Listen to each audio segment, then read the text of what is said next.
Hey guys, how are you? We are so close to Christmas, so I'm going to say happy Christmas now, happy holidays, whatever you celebrate, because my next video, the seasonal period will be gone. So welcome back to my channel. If you're new, I'm Katie, and yeah, here we go.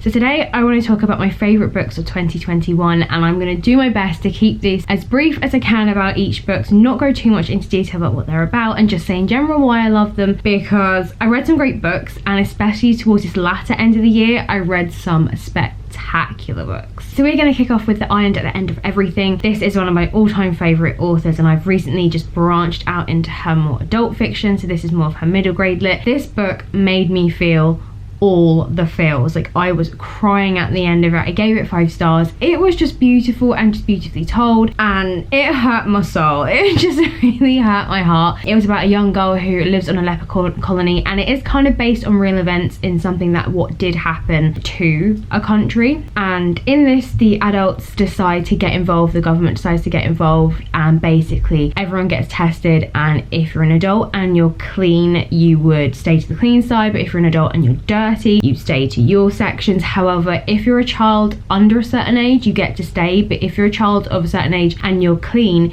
you leave to one of the other islands nearby where they have like set up a school. And this is what happens, and it's just really sad because obviously they know how it is transmitted, so her mum is so careful with her, you know, they don't share like utensils and cups and stuff, you know, she makes sure that isn't something that can happen. And yeah, so they get separated, and this story is about this girl struggling with this weird new life where, yeah, these grown-ups have just decided to get involved and just separate her from her mum and like the only people she's ever known. And it's that whole adjustment, making friends, and ultimately finding her way back to her mum. This girl was not gonna go down without a fight, and I cannot tell you how much I really recommend this author's books. Like, I really cannot. Her middle grade is just as amazing as like her more adult. So next up we have Troy by Stephen Fry, and I think, as I have said previously before, it is just a given that I'm gonna give these books 5 stars. I love history, I love mythology, I love all of that stuff, and as I've said before, you know, it is something that I really like, but where the hell do you start? So it's really nice to have it in a presentable way that someone like a peasant like myself can understand. And yeah, and I love the audiobooks. I think it just works with that sort of British quirky humour. He narrates it, so I think it is just, it adds a whole other level. The audiobook, the book itself is fun because I read the first one, Mythos, and then since then I've done the next 2, Heroes and Troy, as audiobooks, and I absolutely adore them. I think they're brilliant. I think the humour level just is upped so much more. So it depends on what you want from the experience from it. To read it, you can just read it as a straight as book, and you still get that element of humour, but because he gives the characters voices and accents, it just adds that whole other layer. I'm so excited because he is doing the next book that comes after Troy. So Troy was obviously Troy, and then I didn't really realise that there was a whole thing after Troy. So this is what I mean, I'm expanding my knowledge. Whether or not I retain any of it, there's something might stay in there. Next we have Children of Blood and Bone.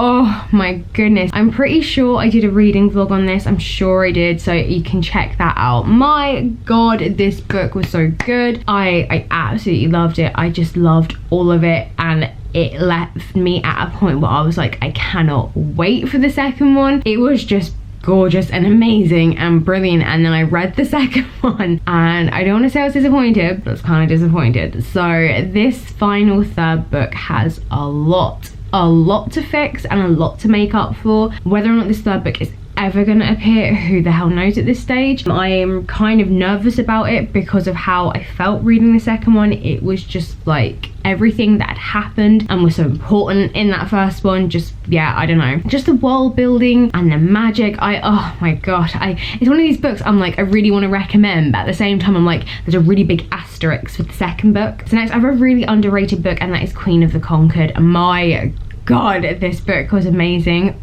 The author of this book I feel is so well known, but just not for this book, and this book just was so left field. So I had found this last year, and I'd gone into it thinking that this was going to be about a girl who was going to work her way through these like people who have taken over and colonized her islands, and she was going to work her way through because the main Maharaja of it all was going to pick an heir from these families, and she was going to worm her way through. There was also elements of magic, and I was like, well, how the hell hell is she gonna do this? Because it's gonna be really not suspicious, but I feel like I need to lift my top up. I feel like I look naked. Oh my, not much better. And then she was gonna be targeted herself. Not what happened. Well, it is what happened. So she herself is one of these noble families. Just she owns slaves, she owns her own people, and it's not going down well. And this book, she is not likable. She's not presented in a likable way. And I think the amazing thing about this book, it is the could you do better in the situation, because I think it gets to the point of she is really desperate to prove herself to these white people, and it's like, why? And to prove that she is worthy of being one of them, and almost the same to her own people, to be like, well look, I can be them, but I can be better. And I feel like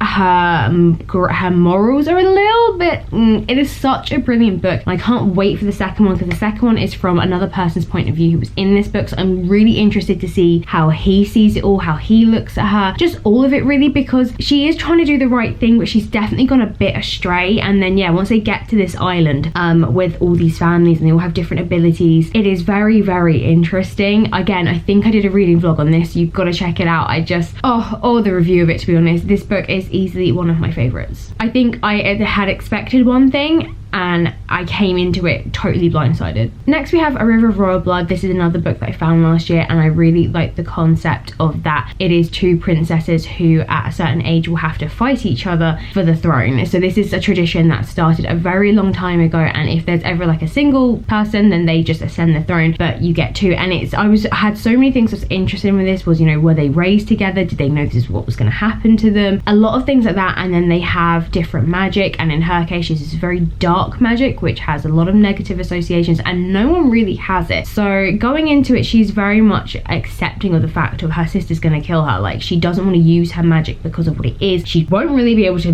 defend herself really, and yeah, she gets attacked quite early on, and the question is someone targeting her, or is her sister trying to take her out before this even happens? And she's also trying to think, you know what, I am going to try and learn my magic and try and fight for this throne. Everything about that concept was really weird and interesting and different. Well, I mean, I say different, but it's just I haven't read much in the way of that type of thing. I felt she didn't have much of a character development, I will say that, and you're probably wondering how I can say it's like one of my favorite ones, but probably just because it was really different, and I really liked the idea of it, and I really liked the history of the actual like country itself and the different supernatural beings within it. There was a whole lot that made it one of my favorites, and yeah, you know me, I love me some world building. I think it's a duology, so I think it's definitely worth checking out. I'm trying to like not fall into more series, but yeah, it was a really good book. The idea of, yeah, these two sisters with different types of magic who, yeah, to get the throne they have to be pitted against each other. So next up is One of Us is Lying, and did I have a lot of fun with this book. So I think it was last year, probably the year before, I'd said to my friend that I wanted to get more into mysteries and thrillers and suspense, and yeah, so she had bought me this, and There Is Somebody in Your House, and I read There's Somebody in Your House last year, and I did a One of Us is Lying this year, and oh my god, it was fun. I had so many expectations of what I thought this book was going to be, and it turned out not to be. I do have a reading vlog on this, you can check that out. I had thought this was going to be really cliche, really teeny. I just thought, oh my god, like I had literally prepared myself to be like, you know what, just let it wash over you, just let, because I was expecting, like a lot of authors do, they write like teens, and teens don't talk like that. Teens have never really talked like that. And even when I was a teen, I used to read stuff, I was like, this is not how we talk. So I had a lot of expectations, and again, once the book got going and Simon was killed very early on, I was thinking, well, how is this book gonna retain my attention? How is it gonna keep me hooked? And it really did, and it became so much more than just trying to find a killer, but it is how everything just spirals out of control, the media, just all of it. It was so good. I had obviously a lot of like ideas to who I thought did it. I did actually think the teacher might have done it, because if I was a teacher, I would have done it. And so yeah, I had a few theories, which obviously you would, but I tried not to let that get in the way. I am really excited to read her other books. I think I've got the second one, One of Us is next, or Two Can Keep a Secret. I don't know. I've got the next one with the blue writing. I know she's done one about the cousins, and there is another one. So yeah, I definitely want to read it, because I had expectations with it being it was going to be a certain way, and it just wasn't. I did also do a re-listen of Frankenstein. I read this book like 12 years ago or something, and I've seen so many adaptations over the years. So I started with Dracula last year and just kind of kickstart me back in through the retellings, and Dan Stevens did this one, and it was amazing. It was so good. I forgot how good it was. I'd forgotten a lot of stuff. A lot of basics were still in my noggin, but a lot of it wasn't. I really recommend the audiobook or the book itself. Both are very good. Keeping on a similar theme, next we have Meddling Kid. This one was again recommended to me by Alice, and she sold it to me on the whole kind of like Scooby-Doo gang, but like in the 90s and grown up. So it follows this group of children who are now adults who basically were like a Scooby-Doo type gang, Enid Blyton Famous Five type thing, and after their last case they never go back to Brighton Hills and they kind of disband. And there's a lot of unsolved stuff because it was clearly more than a man in a mask, so they go back to try and put it behind them, to try and just get to the root of it and kind of rebuild their lives. And I really love the concept of this because A, 90s kids, so nostalgia, B, just the idea of, yeah, what happens to them when they're older, because even though it's a man in a mask, they're still in a lot of serious and scary situations up until the big reveal. So it is that kind of, well, that something would have completely messed them up. So I thought it was brilliant. I really recommend it. I know I'd said, you know, I had a few issues with some of, like, I just struggled to get into it a little bit because it felt like it was not waffling on at times, but I was a bit like, what? And also the sentence, how structuring, how it looked kept changing, and I couldn't figure out why, which is still to this day something I don't know, and I've just got to get over it. A lot of my favourite books have all happened this last end of the year, and another one is A Shadow on the Lens because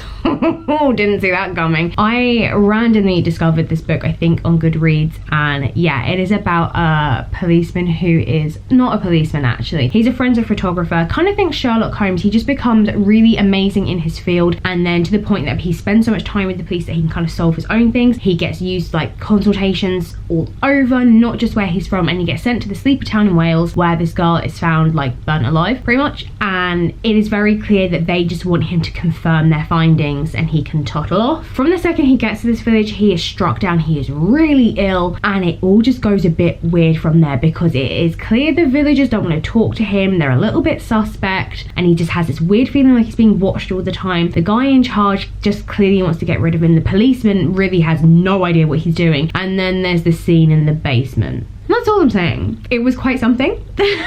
Freaked the hell out of me. And then going forward for the rest of the book, I did feel really quite tense because I was just waiting for something awful to happen. And it is it the village? Is it him? Is he hallucinating? Like, oh god. And then the end was brilliant. It was great. I'm looking forward to reading the next one. I didn't realize that they were connected. So the book is him telling the story of what happened years ago. He's finally addressing it. Then this next book is him afterwards and the effects of the village. So you don't have to read them together, but I think obviously references are made to it, and a lot of people who I've seen who have read the next book have said that they do want to go back and really find out what happened to him. Next up we have The Deathless Girls. This is one I read pretty recently, and chef's kiss, you will again notice my favourite author. So good. A Dracula retelling of how he got his brides. I adored this book. It was once again beautiful. It was just brilliant, and it is just the story of these two sisters, only told from one point of view, which I'd hoped for it was going to be both, but then I didn't like one of the sisters, so I was kind of glad. It's just brilliantly told, and it is the story of her becoming herself. Lil has always been in the shadows, the background. Kizzy's always been the sister in the forefront, so it is her becoming her own. However, they are still very much tied and chained together. And yeah, so Dracula is a looming figure. He is in the background. Do not expect Dracula to be like what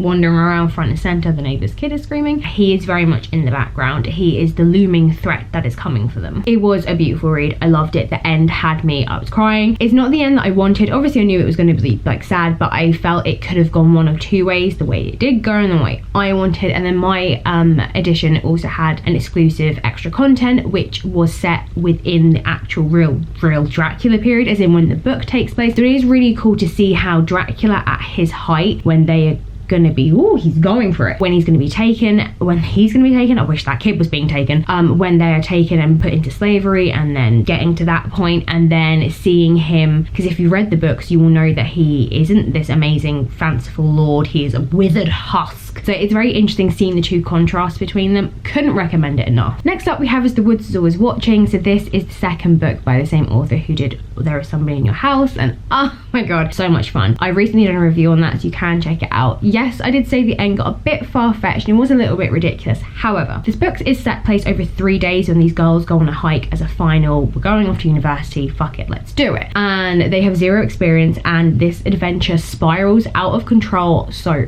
fast. This book was ridiculous and I loved every second of it. I don't even care that it was over the top and a bit ridiculous, because you know what, I had the most fun reading it, to the point when Gavin had to go and do some paperwork to get his new car after his holiday. I was like, I'm sitting in the car, you go in the dealership, you do what you need to do. I'm having the best time ever. There are some trigger warnings for gore. It's not like massive injury detail, but it's there, I'll say that. It's just, if you want a book that isn't perfect but is still really good. I completely missed a book, and that is Hold Back the Tide, and I can't believe I missed that. It was right at the start of the year. Oh, such a good book. Going into it, I really didn't know much about it, and honestly worked for me. Really loved it. It is about Alva, who lives in the Scottish Highlands with her father, and her father killed her mother, and she knows it, and she lives in this permanent state of fear, just trying to appease him and to survive and to get the hell out of that place. Throughout this book, you start to learn a lot of history to do with what her dad does. He is a lock keeper. The history behind it, the mythology behind it. You learn a lot about the village, and it is that typical, there is always that one person who provides all the jobs for the village, therefore he kind of has the sway of them, even if they don't necessarily agree with him. I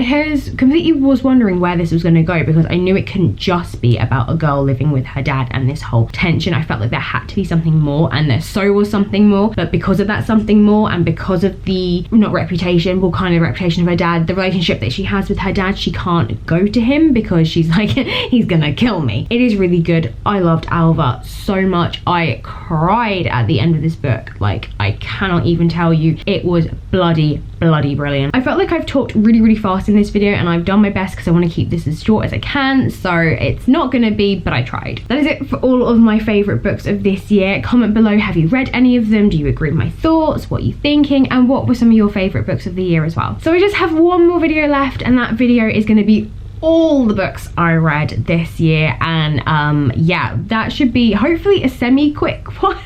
We'll see. I hope you have a great Christmas, whether you celebrate it, whether you don't. I hope you just have a great time with your family, eating food, or just doing whatever you want to do. Have a great weekend, and I will see you in the next one.